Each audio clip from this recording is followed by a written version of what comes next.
to make sure, because of the amount of, to your point, AI is going to make scamming a lot easier, because the folks that are doing it, they don't speak good English, and so now they're able to use AI to and actually speak like an American, even get to the dialects of the East Coast or the Midwest type thing. So through that piece, like I said, that PKI infrastructure, then the other half of that PKI infrastructure is the digital signatures and encryption that goes along with that. So at some point, we will ask the county to draw a line in the sand, and so any documents that, like you said, for patient health, that need to be have extra protection, that infrastructure will also be able to digitally sign and encrypt, if needed, that document, so it's not available to, if someone were to get into our network, they're not able to decrypt that, and you're able to send that information outside of the county a lot more secure now because of that encryption and because of the digital signature. So we are taking that very seriously, and we have addressed it. We've just got to get through implementation at this point. Yeah. Good morning. My name is Warren Wilson. I'm with the Department of Family Services. To kind of first off, to piggyback off of this woman's question as well too. So I'm assuming with that protection, are you insinuating that you're going to incorporate elements of blockchain technology? And then also because of AI, essentially everyone's skill set is going to be a little bit different based on their experience and exposure. So is there an initiative countywide to be able to provide some type of education or training in terms of AI? So as far as the blockchain portion goes, no, we're not looking at that right now. So for those that don't know, I retired from the Air Force last year, coming out of Cyber Command, and so I have some very specific views on blockchain and concerns with blockchain.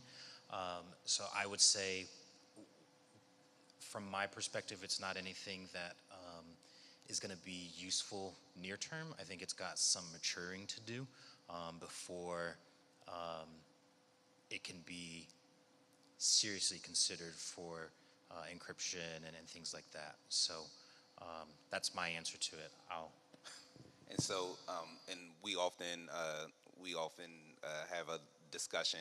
I get to do the fun side, so it is in my wheelhouse, right? So, but I'm looking at it from a Web 3.0 standpoint, not necessarily from a security standpoint. But I envision the future of the web switching, so the democratization of web just in general, right? So being able to have websites that stood up, that's owned by the people, not necessarily by organizations.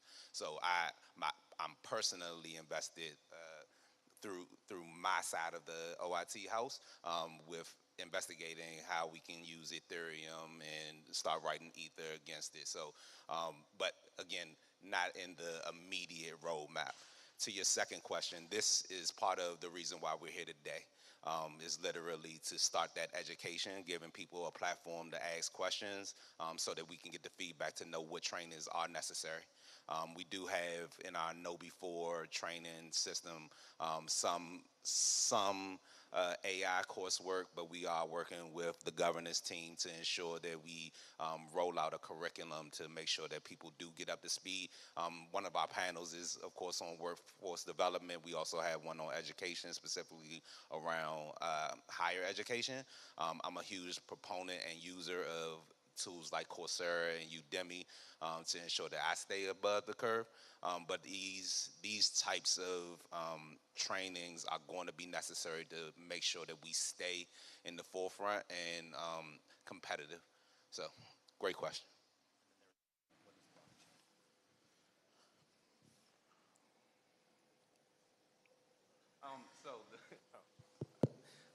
The blockchain is a decentralized ledger for storing information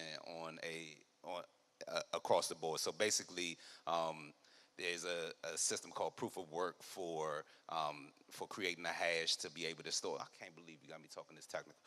To store data on the blockchain, there is a myriad of different hosts or nodes that have to store the data.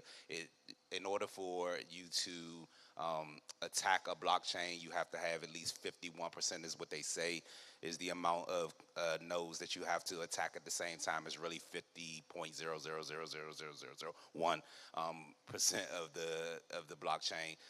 But it is a method of creating non-repudiation that the Air Force does not believe is a strong place to store things. Hopefully that answered the question. It's because of the public piece. We monitor the public. We don't trust them. Anyway, next question. Sorry. Yeah, hi. Herman Roches from OHRM. I have two questions. I'm going to be a little bit greedy. The first one, so there's a committee that you all are part of, or will be part of. So it's, right now there's no law on the books regarding AI. So will your committee essentially try to write a law regarding AI and protections and whatnot? And the second question, yesterday I attended a OIT event, and it was a panel, and one of the panelists was from USDA, and he said that they're currently working they're testing out AI on different divisions and seeing, what the outcome is going to be. Is that something that the committee is going to be doing, essentially rolling out AI in certain divisions and seeing how it works, and eventually pushing out to all of the county? So I'll take this one. So the task force hasn't created this charter just yet, right? So we just signed, the executive order was just signed. So we have to form the task force and then get together to really map out what the course will be for the task force. So the task force will be staffed by members from OIT, members from the Office of Equity and Inclusion, but also some of the various departments within the county. We are establishing what's called a community of practice. This is the forefront work to it, is partnering with external agencies, with technologists that are in the actual AI world. Eugene and I just went to we went to IBM to a conference where we got to play with some autonomous vehicles and things of that nature. But we're partnering with local community colleges, local colleges in general, just to bring in a full community of practice to discuss how we roll this out. As far as deploying AI on an agency, I'm not exactly sure what that means exactly, right? So we look at AI from a use case standpoint. So we prefer to have a use case brought to us, discuss a use case, ensure that it makes sense, but deploying it against the agency, not necessarily. Yeah, and so the one thing I want to add on the artificial intelligence piece for the agency, one theme you'll always hear from me is going to be the data. And so if your agency is interested in artificial intelligence beyond a chatbot, so using static information, taking, let's say, the executive order, that's not going to change. I can load that into a chatbot. You can ask questions. It'll reference that document. It'll answer those questions. But if you want it to do anything beyond that, your data's got to be tight. It's got to be free of bias. It's got to be free of discrimination markers. So that's what we're doing, is coming up with what the data strategy should look like for the county. We'll communicate that out. But we aren't going to force any agency into an artificial intelligence use case. Like Dwayne said, you bring it to us, we'll work through it and tell you what that looks like and timelines associated with it. Again, my name is Hakeem Karim from Fire Department. You said one thing now that caught my attention, that is the task force is going to include some members of the department.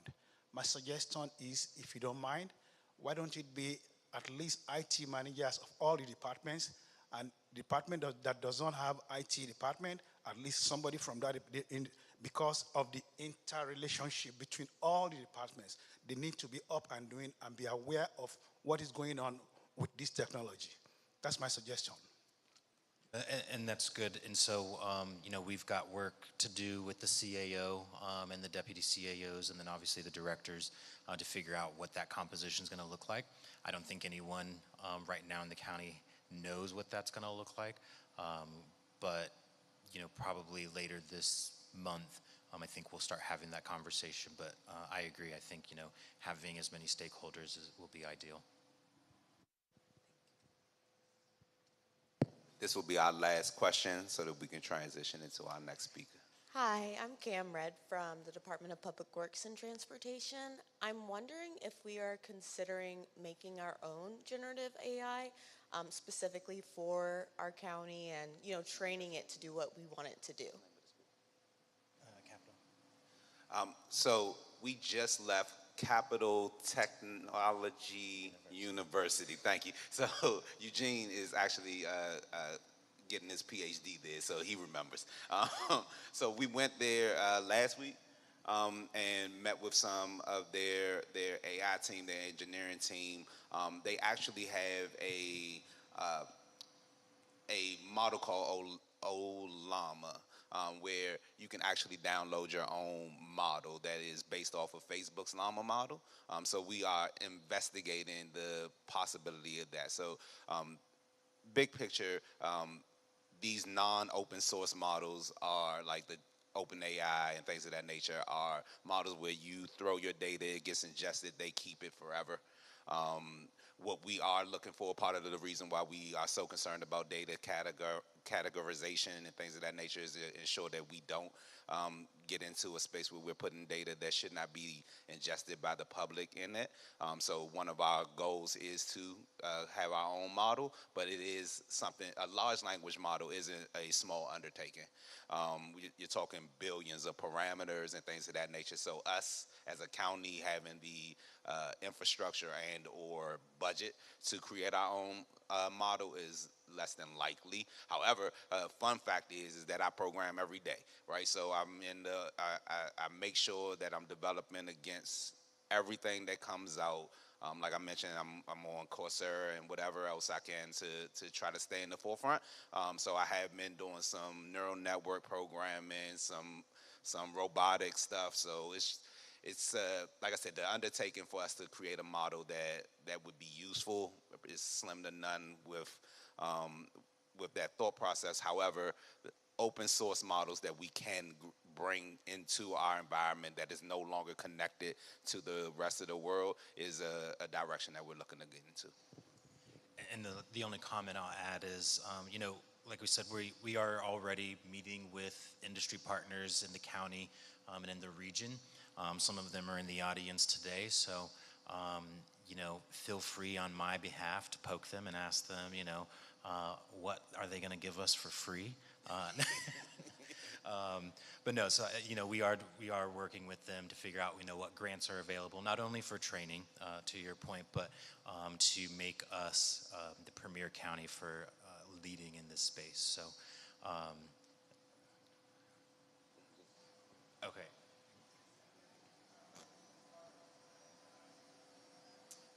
So the question is, are any of the partners FBI because they're coming here? Not yet, because we don't have that infrastructure in place. However, one of those goals of mine is to partner with them.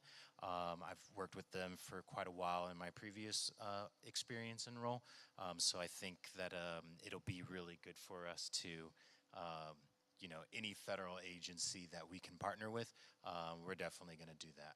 So great question. So I appreciate all the questions. Hopefully, like I said, from a county perspective, we're able to give you some insight. So we'll take a quick break, get some more coffee, some more food. Please eat the food and drink the coffee. And then we'll go to our keynote, which is going to be Seamus from the National Association of Counties. So thank you.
I'm talking behind you. This is your 5 minutes of fame. Please don't talk. Love you.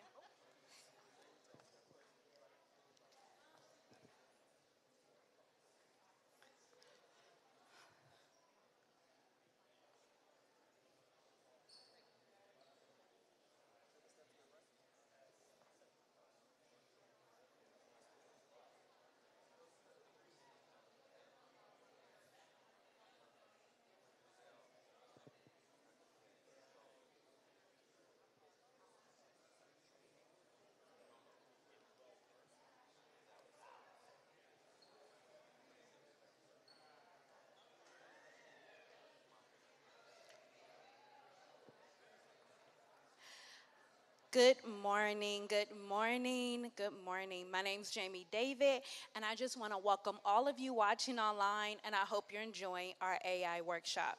This is presented to you by Prince George's County's Office of Information Technology, and we're just taking a quick break. If you've been watching, you've already heard from our Deputy Director, you've heard from our Director of Digital Government, and we're on a brief break before our main speaker comes up, and I hope you are excited. We have so much coming up. We have 6 different breakout rooms and so much information to share. However, if you didn't make it into our live audience, you can stream with us, mypgc.us/AI workshop. Again, that's mypgc.us/AI workshop. It has all the details for all of our speakers, all of our breakout sessions that are coming up, and you have a special treat because you can choose which one you want to join. They will be available on replay, so you can always come back and enjoy the breakout sessions so that you can get more information and prepare for AI. Now, AI is not new. If you go online, you can see a vast history of artificial intelligence. However, as you are aware, it is booming and new technology is constantly coming out. The beautiful thing about technology, it is ever evolving. However, that means you have to keep up. In this digital age, you want to make sure that you're abreast of everything new that's coming out. So that's the purpose of today. There's so much going on, and we as a county government want to make sure that we're protecting data, protecting our residents as well as our employees with this new technology, but we also want to make sure that we're using the best technology to best serve our residents, businesses, and those that are coming to play and enjoy Prince George's County. This AI workshop is going throughout the day. We'll be live till 4 o'clock, which is our last session. However, if you go online, we have breakout sessions such as workforce development, education, public safety, smart cities, equity and responsible use, as well as AI assistive technology. You can see the description of all of those on our website, as well as make sure you subscribe. Prince George's County government is constantly releasing new information, and you can stay abreast by following us on so many social channels. We're on Facebook, we're on Instagram, we're on LinkedIn, and we're definitely on YouTube, particularly today. So make sure you subscribe, you like, you follow, you engage with your county government, because we're here to make sure that we can better the lives of those that live in Prince George's County. Now, which workshop are you looking forward to? I don't know if you've had a heads up or if you've looked through, but which breakout session do you think you're most interested in? The beauty of streaming online is you could start one and then join another. However, they will be happening simultaneously, so you're going to have to choose. But you can always come back and play them again later. Now, I wonder if you've checked out at any point in time the history of artificial intelligence. Now, as a county government, I'm not telling you to go and use one or the other. There's so many options and so many updates constantly being released. I saw a video the other day about ChatGPT 4.0. Now, it hasn't been released yet. However, it has so many new technology and information coming out, and it's constantly changing. So we're making sure that we're abreast of what's happening as well. Now, the next session is scheduled to start briefly, but I want you to make sure you are ready and prepared so you know what you can expect for today. The first breakout sessions that we have comes after our guest speaker. Today we have the Associate Legislative Director from NACO, which is the National Association of Counties. He's going to be talking about the AI national landscape. These are trends and opportunities involving artificial intelligence that spans across all different functional areas. It's not one versus the other. Artificial intelligence has potential for healthcare, of course, technology, service desk, making things easier, even in everyday life. There's so many vast areas that AI can cover and touch. However, this is just getting started. I like to use a tool called Grammarly, for example, and it even does AI with helping you with your grammar, making sure you can type your emails correctly as well as communicate. So this is going to cover so many different functional areas. Our first breakout session is workforce development. All of these are panelists, and there's going to be questions from the audience. So the audience is going to have an opportunity to ask live questions of our panelists to get more information. However, just in case, we have some backup questions generated from an AI for today. So, of course, we used a little bit of AI to prepare for today. So you're going to be able to hear all about that. However, our associate director, our deputy director, our director are all interested in making sure that we safeguard the technology and are using it in a responsible and equitable way. And that's also a concern from the county executive that recently released an executive order pertaining to the similar. So you can check that out as well from our website, mypgc.us. It's the official website of the county government where you can get all different type of information concerning services and employment, everything pertaining to your county government in one particular place. After the workforce development, where we're going to hear about AI and how it's exacerbating the workforce crisis or a potential to do so, we're going to get into education at the same time.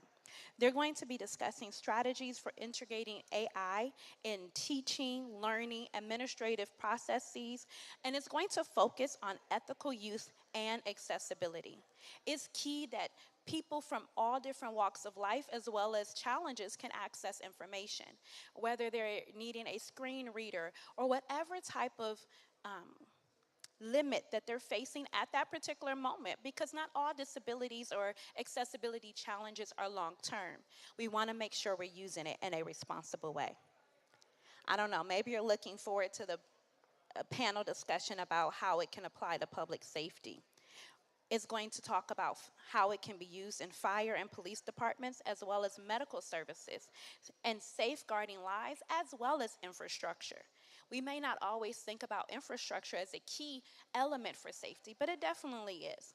Our police department, our public safety agencies are focused in those different areas. Also, they're going to talk about how it can be used to help prevent crime, as well as enhancing emergency response, protecting the environment, and promoting social justice. Following those breakout sessions, we have smart cities and equity and responsible use. The Smart Cities panel is going to talk about tools such as sensors, data analytics, as well as advanced networks, and some of the challenges governments face in addressing financial, digital access, privacy, and public oversight. So these are all different things that come into play as far as policy and making sure that the foundation is laid so that AI can be used in a responsible way in our county as well as abroad, nationally, and beyond. As far as equity and responsible use, they're going to discuss the ethical considerations like data privacy issues, potential bias, as well as things associated with the development and application of these technologies. And then we have the AI assistive technology. It's going to talk about some of the emerging tools available that can be integrated into daily workflows, things that can enhance efficiency, creativity, as well as decision making in academic and administrative tasks. So maybe you can't remember all of that, but again, you can find it on our website, mypgc.us/AI workshop. And I hope that you, one, have already hit the subscribe button, and that you like today's program. Each of the breakout sessions are going to be in a separate YouTube, so if you go to our website, you're going to be able to access all of those videos. You can get there directly, and there is a YouTube playlist so that you can immerse yourself in this information afterwards. Good information is always worth listening to a second time. So I hope you're getting ready. We're going to have our speaker coming up very, very soon. So stay tuned. You don't have to go anywhere. Stay right here, and our main speaker will be coming up right on this YouTube video. For now, we're going to take a brief break.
we can get back to it. So our next speaker is coming to us from the National Association of Counties, and he is the legislative director for that organization. And the reason we wanted to have him start is from the National Association of Counties, they're able to provide a broad look across the U.S. about where people are with artificial intelligence and what people are thinking about. So I'm really excited to hear this. I haven't seen the slides yet, so I'll be learning as well. So if you can all help me welcome Mr. Seamus Dowdle from the National Association of Counties.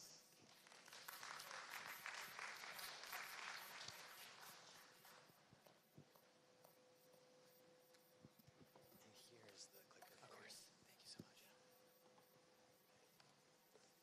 All right. Well, thank you, Gene, and good morning, everyone. It's great to be here with you. I want to thank Gene and LJ and Dwayne and the whole Prince George's County team for the invitation today. It's certainly an honor. So, Seamus Dowdle, I'm the Associate Legislative Director at the National Association of Counties. I handle telecommunications and technology issues for the association. And what we do is we advocate on behalf of America's counties. Our motto is to have stronger counties, which makes a stronger America.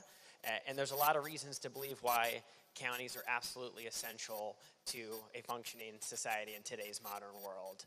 So I just wanted to quickly kind of run through who we are, who is NACO, and then we'll talk a lot more about artificial intelligence today, which I know is on the top of everyone's mind. And I think this is a great opportunity to talk more about that topic. So who is NACO? We represent all 3,069 of America's counties, and we advocate on counties' behalf in Washington, D.C. The county workforce alone is over 3.6 million county employees. We also have over 40,000 county elected officials that serve across the country. We represent a very large contingency of local government that really touches every facet of a constituent's life. So we seek to advocate on a variety of priorities on behalf of counties in D.C. Within my portfolio, I deal a lot with broadband access and affordability in terms of getting unserved residents connected to broadband infrastructure and getting federal funding to do that, and also making sure that it's affordable in the process. So with the rise of generative AI and artificial intelligence, a lot of what we're going to hear about throughout this day at this summit, it's really a new frontier and opportunity for counties to be leaders in this space on behalf of our constituents and to make sure that we're utilizing this technology in a safe and a responsible manner. So I want to share more in terms of what NACO has done with respect to artificial intelligence across the last year or so, as well as give a broad picture in terms of how AI is advancing in local government and county governments across the country.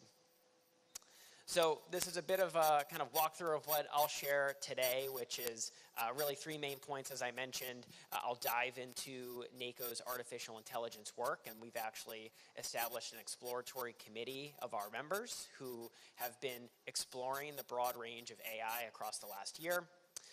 We'll talk a bit about the state of generative AI across county governments today. And then most importantly, I would love to hear from you all, so we'll jump into some Q&A and discussion if folks have questions at the end. So as you can see here, this is NACO's Artificial Intelligence Exploratory Committee. This committee was established in May of 2023 and is comprised of a mixture of county elected officials as well as county senior staff and department leaders. We were intentional about that design. We wanted to make sure we were drawing perspectives from the elected official perspective, but also from department staff and leaders who are really implementing a lot of county policies and functions on the ground. The picture you see here is a fun one. we were able to take the committee out to Silicon Valley in California to get direct eyes on some of the leading technology companies that are advancing a lot of the AI tools that we hear about today. So the picture here is at the Microsoft headquarters. They have an experience center. Our committee was able to literally play with technology with their hands in terms of how generative AI is really being implemented on the private side. And they were given an inside perspective into how governments, and in our case, local governments, can really implement a lot of this technology now as well as in the future. And I want to start, before we jump into the landscape of generative AI, with a bit of a story that NACO went through across the past year. So with the rise of these new generative AI tools such as ChatGPT or image generation technologies, we sought to do a bit of a thought experiment.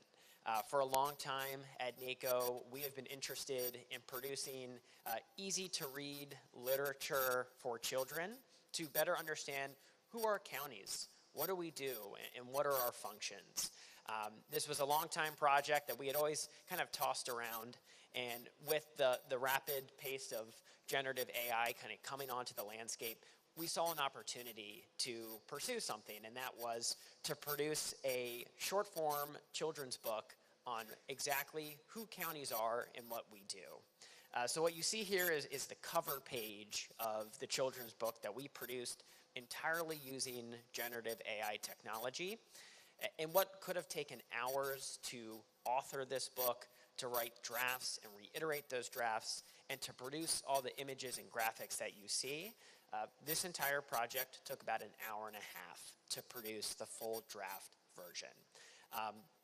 While the scope and the potential for that project is really kind of unique and exciting, we also learned a lot on the journey. So I want to just share a little bit more about that. So why did we develop this book? 3 main reasons. The first was to showcase the remarkable capabilities and intricate nature of contemporary AI technologies. We also wanted to stimulate a collaborative policy discussion among intergovernmental partners that we work with at the federal level in terms of how this can be applied to the public sector, but also what are some of the inherent biases that we might see in AI systems. And then lastly, which again, this circles back to what I mentioned as a long-time project interest of NACO, we want to inspire young people to really understand who their county government is and what they do on a daily basis. So I cut out a few pages from the book here. You can also scan the QR code and take a look at the entire book. We have it on our website, and we're actually also allowing counties to request free copies of this book for their department if they'd like to receive a few copies. But as you'll see here, all of the images in the text on this book were entirely artificially generated. We were really impressed with the style, so it looks almost cartoonish. They also really encapsulated different county functions quite well. So the picture in the middle here is supposed to depict a county library and where kids can go to learn and expand their intellectual capabilities or to explore a great fiction book, and it kind of captures the endless possibilities you might find in books at the library. The one on the right depicts county veteran service officers. So a different kind of segment of the county, but speaking to veterans and kind of the collaborative work that these service officers do for veterans within the county. And if you take a closer look, and it's a bit hard to with the distance of the PowerPoint, but despite the great initial impression that a lot of the pages in this book created, we were noticing some interesting observations. For one, the technology had a difficult time in producing accurate depictions of what humans look like.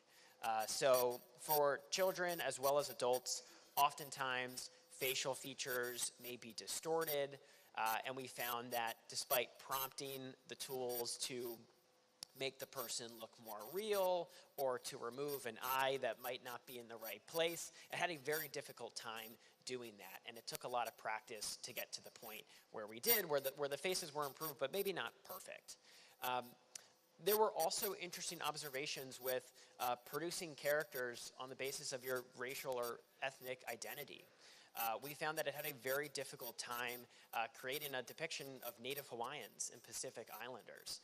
We were not getting accurate kind of portrayals of who those folks were, and we had to really prompt this tool to reconsider how they were creating these characters. And it really spoke to how these generative tools are based on a large model that is largely reflective of some of the existing biases that we have in our society and our technology systems today. So this was mostly a thought experiment. We wanted to get the conversation out there on how this technology can be applied quite quickly, but also what to be mindful and observant of. And in the process, produce what is hopefully a bit of a fun children's book. So hopefully you all will be able to take a closer look via the QR code later on.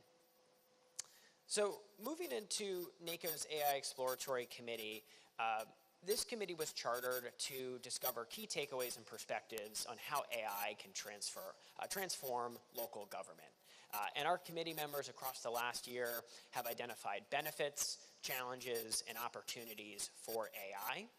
And the committee is preparing to produce and release an artificial intelligence county compass. This is going to be an interactive toolkit where county governments and departments can access this resource to explore what are the potential ranges of application of AI technology for your department and for some of the services that you offer to constituents, and what is your roadmap as a county in terms of how to assess the tools that may be available and to determine what the strategy is going to be to implement these type of tools if you do decide to move forward.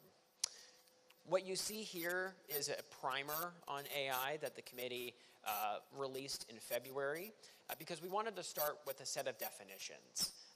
Oftentimes AI is thrown around as kind of an all-encompassing term, but what the committee found is there's a pretty distinct difference between automation and simple AI technologies versus generative AI, which is producing that novel content based on its training and its large language model. So we produced this primer, again, for a county audience, which kind of laid the groundwork for foundations. But our county compass coming out later in July is going to go much more deeper into benefits, challenges, and opportunities. And so I want to give you a bit of a preview today in terms of what the committee has found so far in its work. So first, with respect to benefits, these are probably largely familiar as you've heard of AI kind of rising to the top of folks' mind. And the first is that it has the potential and ability to enhance productivity and implement cost savings. And this could be through automating routine tasks, such as data entry that you may be doing on a day-to-day basis, or drafting a document. It's great for content ideation, doing contract negotiation, grant writing, different templates of documents that you may be using in a variety of settings and being able to replicate those quickly through using this technology. And even help desk support or call intake and different chatbot services that may be displayed on a website, so on the internet, or deployed through a specific program. Another benefit the committee identified was improving service delivery. So there's an opportunity to provide quicker access to information, to streamline certain processes, and to enhance communication both internally and externally, as well as retention. So if you're delivering a specific program and you're hoping to keep track of a targeted community or constituents, how can you use technology to have a more holistic sense of kind of the data that you're putting in for that particular person and keeping track of that over time. Generating new ideas and solutions. So in addition to creating a document from scratch, you can also use this technology to synthesize data. So if you have large spreadsheets that you haven't previously been able to do quick analysis on, you can utilize these tools to conduct a quicker assessment. You can prescribe actions and create new applications. And then lastly, increasing equity and accessibility. We know accessibility is a huge component of county government services. Your services need to be accessible to everybody, as you provide that service, whether it's online or offline. But this technology can help provide more quickly deployable multilingual services, so quick translation for constituents based on the language that they speak, addressing different biases on that front, as well as some of the others that I mentioned earlier, and bridging different language gaps. So that's a lot on the benefits. What about the challenges? There is a variety of considerations to take, and we heard some earlier as we were kind of getting into broadband access and cybersecurity.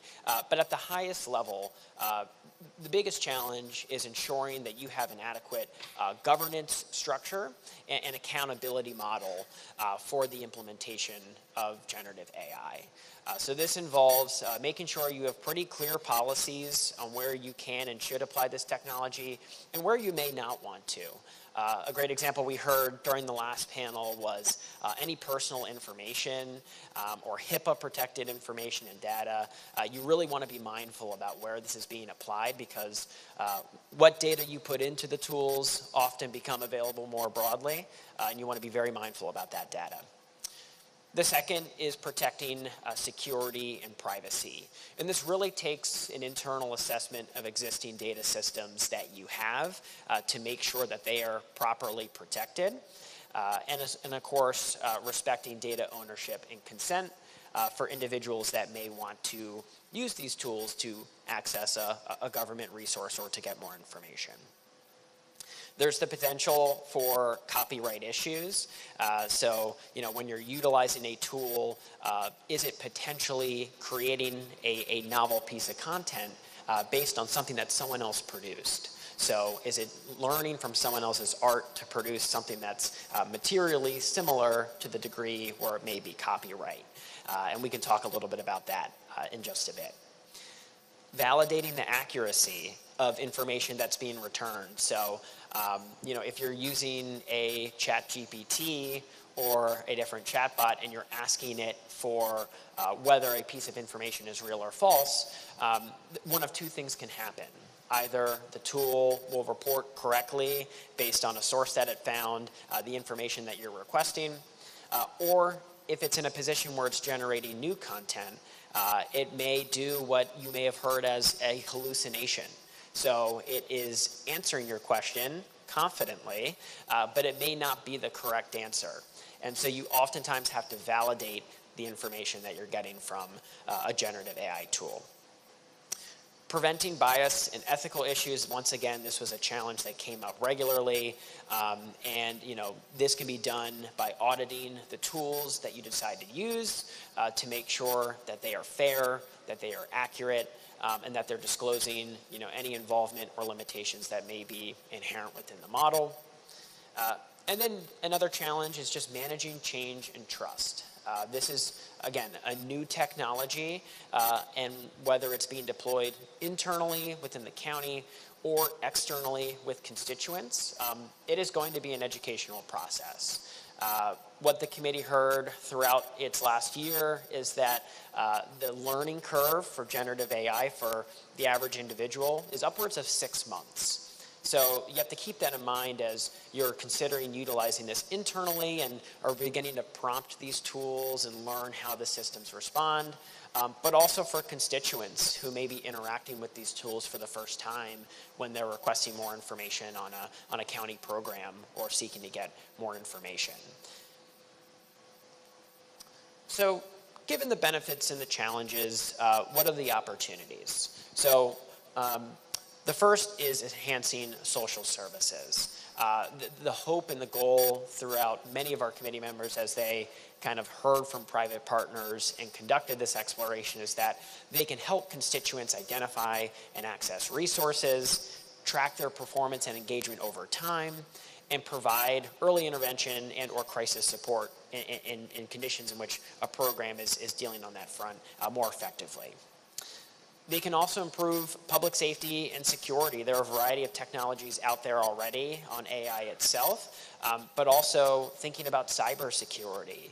What is the response and threat detection kind of technologies that can help on this front from generative AI. So personalizing service delivery was another finding. So being able to create and deploy an interactive county assistant or chatbot that can quickly identify and work with the individual that may need a service or want to interact with the program and deploy that more readily. Creating tailored local solutions using county-centric AI models. And we found that for many of the technology vendors that work with counties already, whether through contractual agreements or offering services, they are already beginning to think about and integrate this technology into their services and offerings. So this is already happening, this tailoring to a degree on the private side as vendors begin to work with counties with their technologies.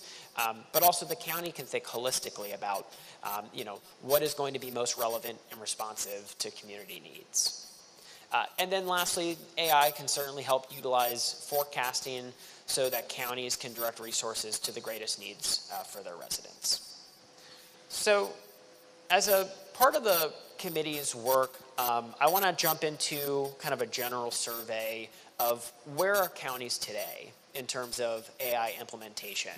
So I'm going to show you a few kind of survey responses that we conducted throughout the last quarter of last year into the first quarter of this year. And then I'm actually going to share some county examples of how AI is being deployed today. So we conducted a survey across a period of 4 months that worked with 126 counties, and we wanted to understand, what is the level of general knowledge and familiarity with generative AI across the county elected leaders and the workforce. We also wanted to know what areas of operations or departments are currently most open and receptive to generative AI, and what are some other departments that may not be thinking about it in quite the same way yet. How have these different counties identified their benefits and challenges? What are some of the top ways counties are seeing these tools as addressing different issues? And what are the next steps that counties can take? So as you can see here, we had a variety of interesting responses. On the left-hand side, that's a bar graph of the distribution of the roles of folks who are already utilizing this technology. It's perhaps no surprise that the technology departments oftentimes ranked at the top, but some other functions such as the county administrator's office or executive level, elected officials, thinking about your operations managers or the policy and legal team. There were a lot of different use cases across different county roles of folks already using generative artificial intelligence, either within the workplace or personally. On the right-hand side, we did capture generational data. This was largely a point of interest for us, so, and I'll read it out for folks who can't see it, but this was a pie chart of, what is your generation? And the biggest piece, the 53% on the bottom half, is the Gen X population. We had millennials at about 26% of utilizers, and then the baby boomer generation at about 17%. So the generational breakdown was pretty spread across different age levels for this technology as well. So there's really kind of broad participation and adoption here.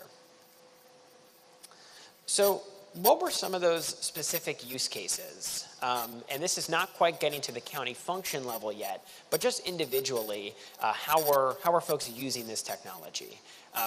By far, content wordsmithing came across as the top use case. I think we heard just a bit earlier, one of the folks who asked the question said they use Grammarly a lot.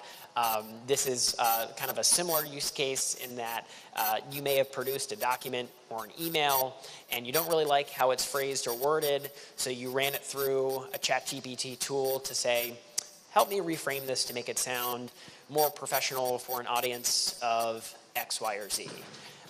The email was reformatted to the way that you liked. Maybe you asked it to correct your grammar or check your grammar, and then you were good to go. And that was the top use case that we found. But there were also a variety of other use cases, research, communications, and article writing. So on the research front, if you're looking at a new regulation, if you're on the policy team and it's a 100-page long regulation, but you're trying to get a quick summary, trying to have a tool summarize that document for you immediately, and then reading the summary, and then maybe going to the pieces of the rule that you know apply to your work on the policy team. This was something that we heard was a pretty popular use. Communications and article writing, again, thinking about content ideation. So, hey, ChatGPT, help me, write an article on the county health department's year in review, and kind of a summary of all the events that we may have had throughout the year. The tool can help you do things like that. There are also other use cases that we found, so explaining policy or procedures, utilizing the chatbot as a direct Q&A, completing repetitive tasks, analyzing data. So there was a broad, different set of use cases at the individual level.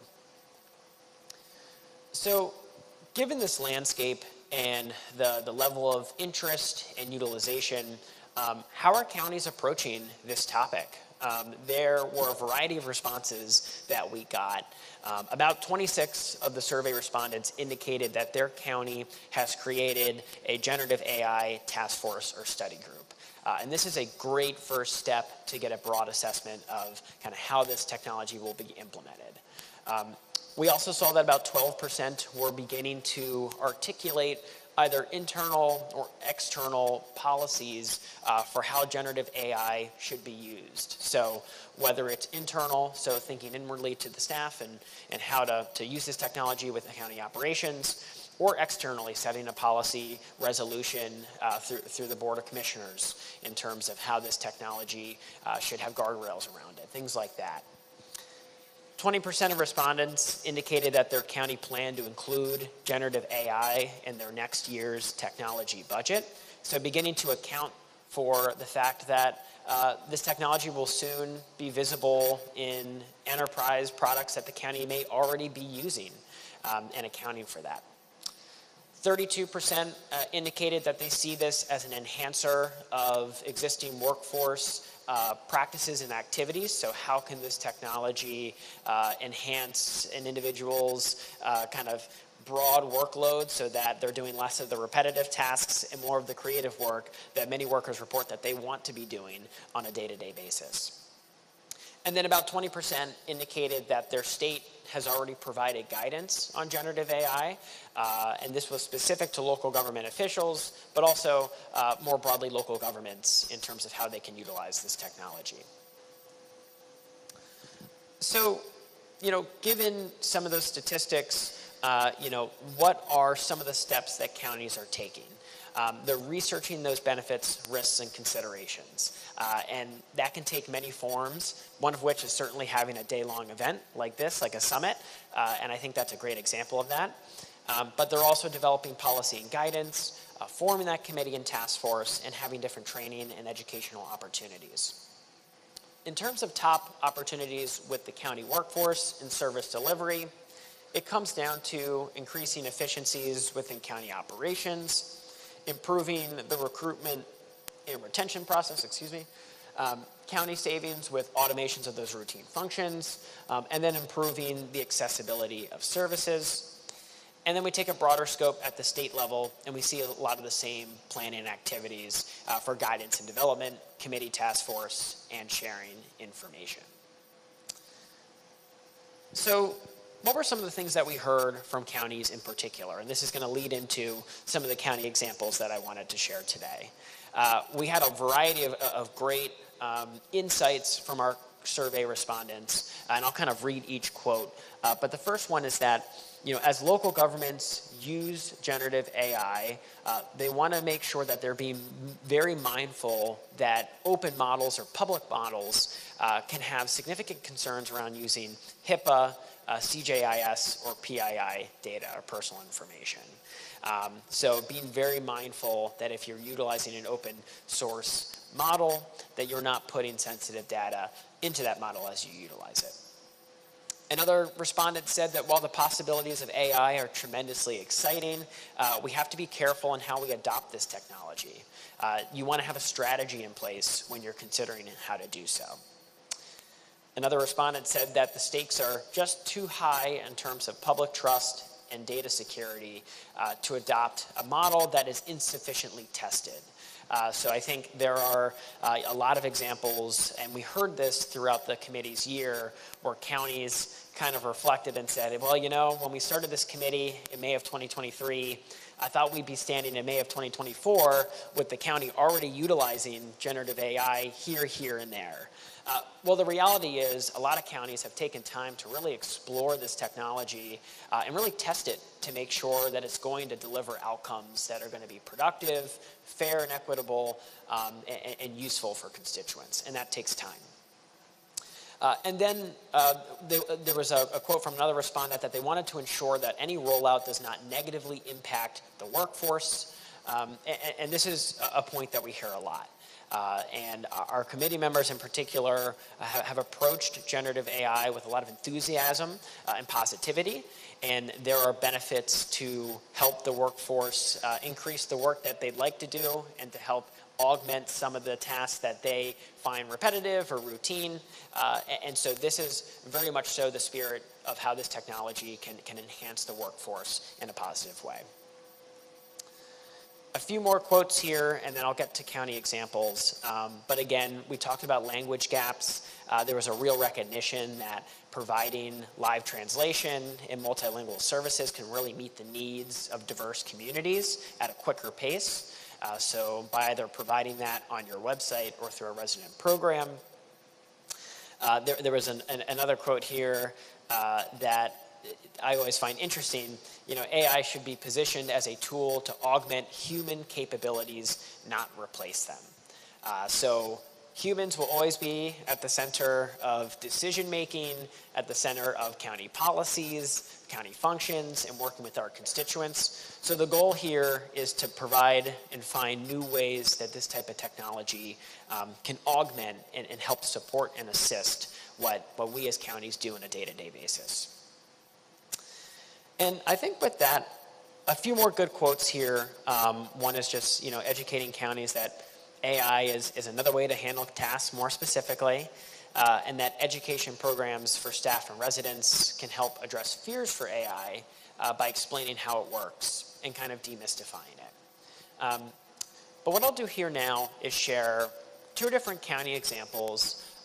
These come from two of our AI Exploratory Committee members.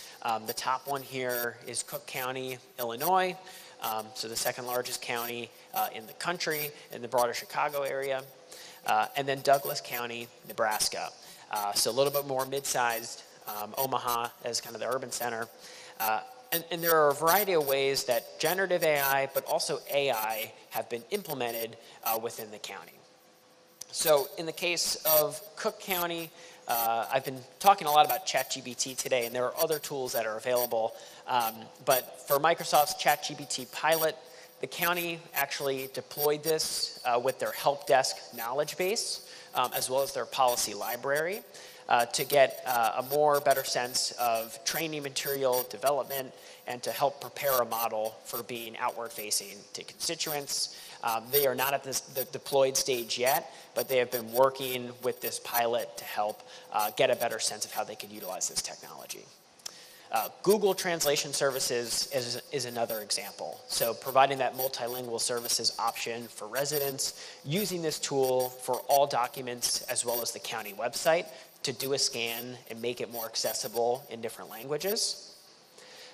Oracle Analytics, so Oracle's offering services that are helping them to leverage their ERP data and to help predict budget estimates and spend.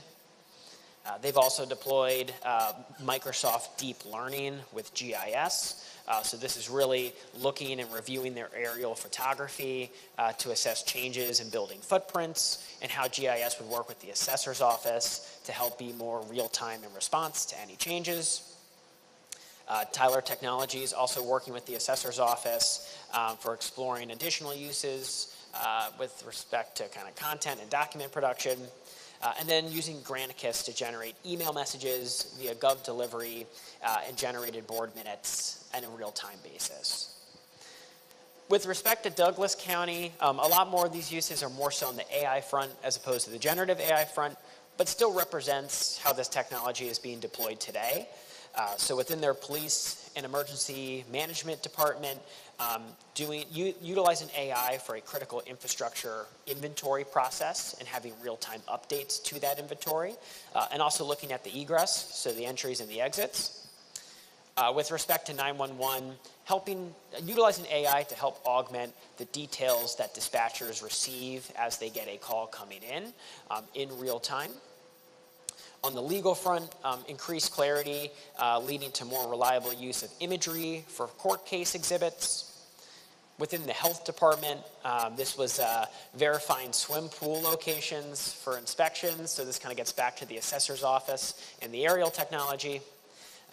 They also used it for weed control, so using image classification to actually identify at a granular level where were invasive weed species on the ground and on properties and in parks, and how could they remove that.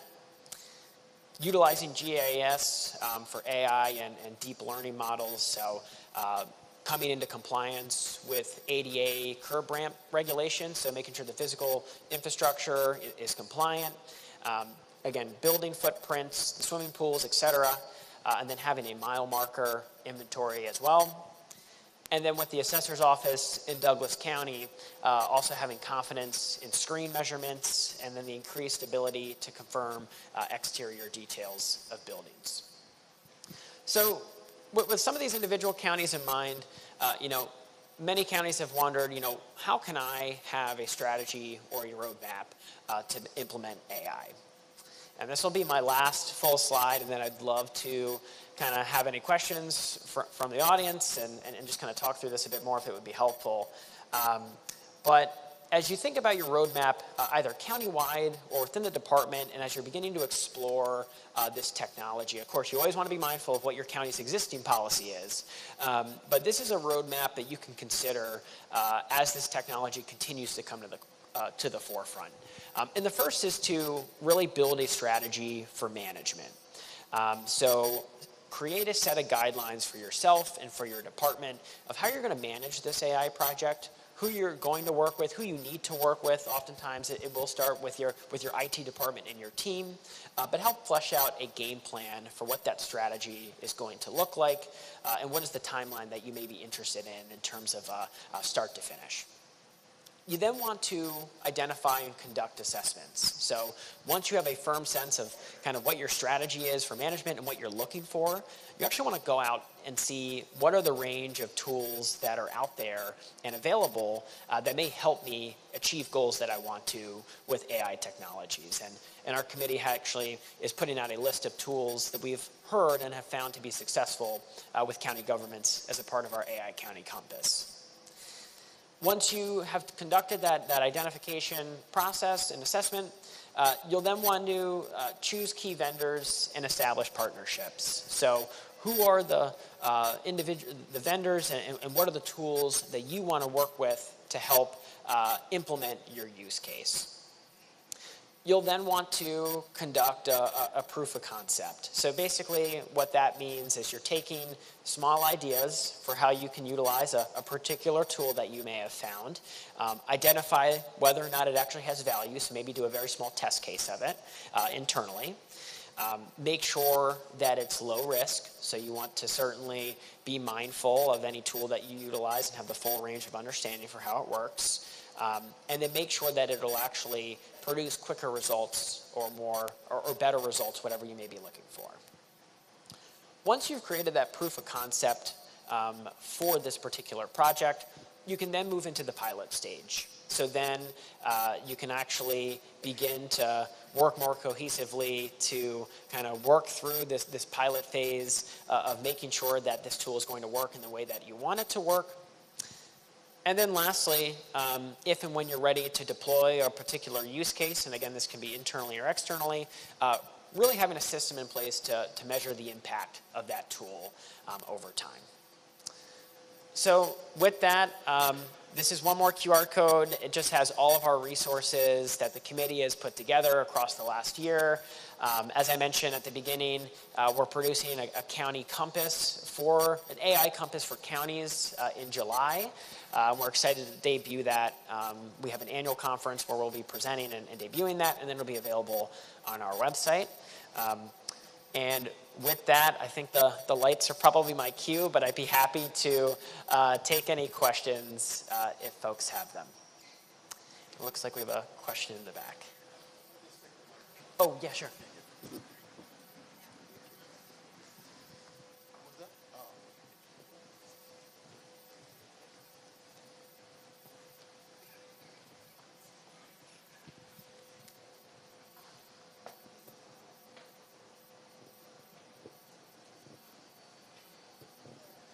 Yeah, thank you so much for that analysis and introduction. My name is Hakeem Karim from Fire Department.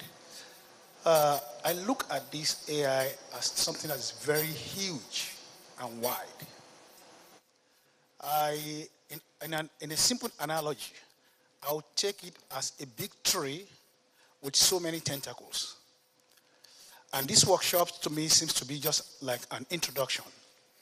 Now, is there anything being planned by the counties to have like a training school in their facilities whereby they can inculcate this into the curriculum within those counties so that employees can actually go in and learn more about it? Is there anything in works or anything that you plan in regards to that?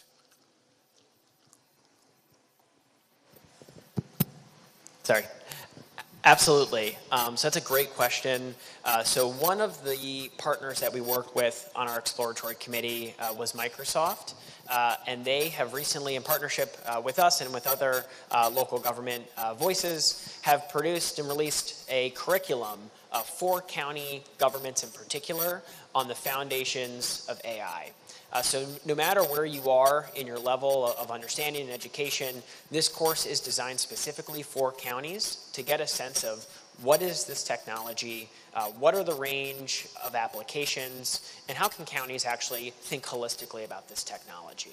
I'll also say we have a fire chief who works on one of our work groups, and this is a process that he has taken back to his department so that folks can actually take this course. It's self-directed. It's available through LinkedIn. So if the county has their LinkedIn learning kind of subscription model, that's an easy way to access that. But Microsoft is also making that available on they have a local government hub page that they've put these educational resources. So that's one big example that we've kind of helped socialize with our members in terms of here's an educational book you can utilize now to actually get a much firmer sense of this topic. Yes, sir. So as it was mentioned earlier, Prince George's County has taken the initiative basically with AI. Do you know by any chance if the other counties in the area, in the capital region, have undertaken this project as well? And also, if you do you know where they're at in terms of like their status, their progress with implementing AI? Yeah, that's a great question. So one that comes to mind for me is Fairfax County, Virginia, and they have just put out a policy on AI that was the result of months of kind of internal committee level kind of deliberations on how they wanted their county's AI policy to look. So they put it out. It's been a reasonably good model for what they see as kind of the guardrails for how to utilize this technology, as well as acceptable use cases internally. And it's a starting point. So it's intended to be pretty foundational, establishing kind of clear guardrails where necessary, so especially with kind of private, personal information. But it's one good example that comes to mind. Outside of the capital region, we have other examples that we've kind of circulated. Utah County in Utah has a full kind of policy that they've implemented. Santa Cruz County in California. There are different local contexts for each plan that's slightly reflective of either the committee that produced it or kind of how the county's looking to kind of set up guardrails and policies around it. But some can be helpful as you kind of develop as a committee what the county's policy looks like. Good morning. I just have one question. How can you ensure the quality of the AI content being created? An essential component is validating the information that a tool puts out. And there's a difference between when you're using this technology, is it an open model or is it a closed model? And when it's open, it's ingesting, so it's informed by a broader range of data, but it's also publicly available. A closed model may be more targeted and specific based on how it is trained. It does not equal perfection, but oftentimes we've heard that closed models can provide a county with a more targeted resource. So maybe it's trained on all of the county policies and documents pertaining to a program. So it's much more likely to give you accurate information about that program. But especially if it's a generative AI tool, you want to be mindful that it's basing its outputs on a larger language model that may lead it in certain cases to kind of put out an incorrect piece of information. So these tools really need continuous monitoring over time, so that if it starts to put out incorrect outputs, you actually want to correct that. And so it's an ongoing process, which is why upfront, before kind of even on the roadmap a few slides prior, it's hard to see now, but you really want a proof of concept and then a pilot phase to make sure that those outputs are truly reliable before you move it forward, which is why some have taken longer than others.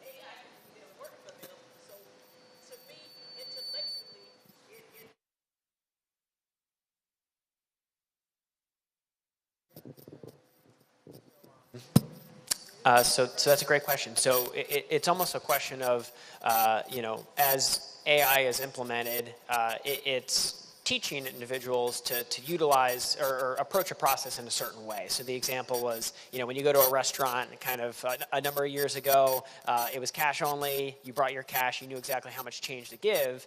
Whereas if you go to a restaurant now, you get the little tablet where you put in your card and the payment's taken care of for you. If that system did not work for some reason, and the newer generation especially, they may not know how much cash to give. And it comes down to literacy in both directions. Digital literacy in the case of familiarizing folks with AI, but also keeping mindful that the human remains central in the process. So we really want to complement this AI technology with education on the process itself. I think the insights from the committee for county functions is to have accessibility central to what you do, so that any service is accessible no matter the medium in which you're trying to access it. And so that involves having different options and methods. And it works in terms of educating folks and making them digitally literate on how to utilize these AI tools as well, which falls into kind of broadband access and different strategies on that front too, where you actually want to get folks adopted to the technology. So it's kind of all related, and it's certainly a facet of this technology too. Just a little cue. If you raise your hand, please let me pass the mic over to you, because this program is being recorded, so you don't want for the audience to miss out on the good questions you're asking. So please.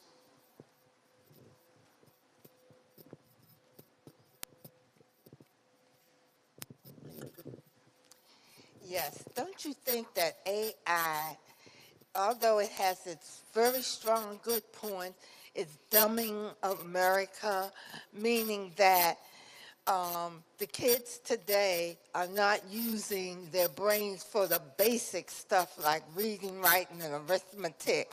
They are using AI and in fact is making them less smart, let's say, than they could be. It's a great question, and I think that it's an example where technology may be seen as the root of the problem. However, the root of the problem may be slightly different, and I'll give you an example. I'd say about 10, 15 years ago, we were probably having the same conversation about Wikipedia, right? Because Wikipedia is on the internet. You're trying to write that paper in high school, and you don't want to read the book that you've been assigned, so you're just going to go to Wikipedia and get a quick summary. The technology itself is available to help augment that process, but the root of the issue might be different, and I think it involves having a broader framework for education. So, making sure that this tool is only seen as an assistant, but not a replacement for the education that's taking place. And with respect to the schools environment in particular, I know that there have been more tools that have been deployed to actually kind of scan papers that you may submit to see, hey, was this artificially generated? Was this completely ChatGPT, or did this person maybe have trouble with a paragraph because English isn't their primary language and they wanted some help just making it more grammatically sound, but the paper itself was original. So it's always kind of a gray area, but I think that's maybe a helpful way to think about it. Hey, good morning. You are talking about the open model and closed model. Can you please throw some light on what is open model, what is closed model? So the closed model is having a sensitive data, handling the sensitive data. If not, if I'm not wrong, how can we handle the sensitive data in AI world? Yeah, so that's a great question. Open models versus closed models, and it's actually something that we have as a glossary of definitions at a very high level. We've made the basic distinction that the open models are what's commonly available on the internet. So you can find ChatGPT in an instant. This is an open model that you utilize. A closed model is really thought of as a closed environment. So it is more so contained to a particular use case for the technology. And so there's a bit of a distinction between the two on that front. And the point I was making was that counties may sometimes find benefit in a closed model. And again, they do this. They wouldn't be creating this themselves necessarily, but they may be working with a vendor to help tailor a model internally or tailor to a specific program. That may be more targeted for the outcomes that they're looking for. Last question. Okay. I have two quick questions. The little booklet you showed at the beginning of the demonstration, what AI tool did you use to generate that? Yeah, so for the children's book, it was the image generation piece was DALL-E, D-A-L-L-E. So those produced all the images, and it was prompted to make it a certain type of cartoonish kind of children's book look, and it was prompted to kind of arrive at the end. The text for the story was ChatGPT. So we asked the tool, write me a children's book on counties. We did refine it quite a bit. So we started by asking it to write a story, and we actually, as one of the prompts, asked to Dr. Seuss-ify it. So we actually wanted it to have rhyme and some kind of fluidity in a certain style. And it was interesting to see the outcomes of that throughout. But those were the two kind of open tools that we used. Oh, okay. Thank you. My second question, I work for DPI, Inspections Division, so I oversee inspectors that go out on the field. So I guess this question could be for the county also. So when you guys create the AI, first I'm here to learn and not be left behind in IT, but my second reason for being here today is to see how I can help my team to be more productive using AI. So what is the county going to provide, or are they going to create something that is targeted towards field inspectors to become more productive using AI. So I don't know how to connect that yet. So. I was going to say, yeah, we've seen many use cases, but I'm sure Gene would have some more than me on that. So to that point, and for everybody that has the same kind of question, what we're asking is bring that use case to us, because we don't know what everybody's job is, but what we can do is meet with you, sit down with you, work with our governance team, and understand exactly how we can introduce efficiency for that type of work. So you can, I don't have the email address off the top of my head, but you can shoot an email to us or work with your IT coordinator, and we can set up a meeting to understand what those use cases are, so that way we're able to move that along for you. But we're not, just to be clear, we aren't going to put anything, we're not going to go to DeepI and say, you're going to now have this AI platform, use it for something. That's not our job. Our job is to facilitate and understand what it is that you need, so we can find the appropriate platform to help you. So with that, we will take a break, but I do, again, please give a round of applause for Seamus from National Association of Counties. I really appreciate everything you brought, and I definitely learned quite a bit. And the slides, I'll validate with Mr. Dowdle that we can share them, but I do have them, so. Thank you, James, so much. Thank you. So just real quick on the AC, I promise I didn't plan this, but you're gonna love it. So the building, it looks at how many people are in this building. The AI is doing that. So because there are 184 of you, it is pumping some AC out.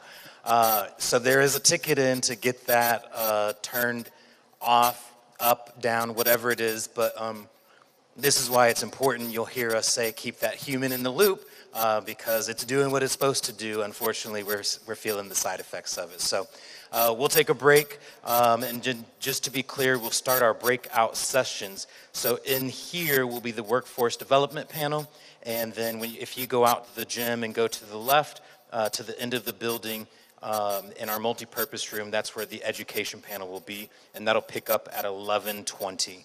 Thank you.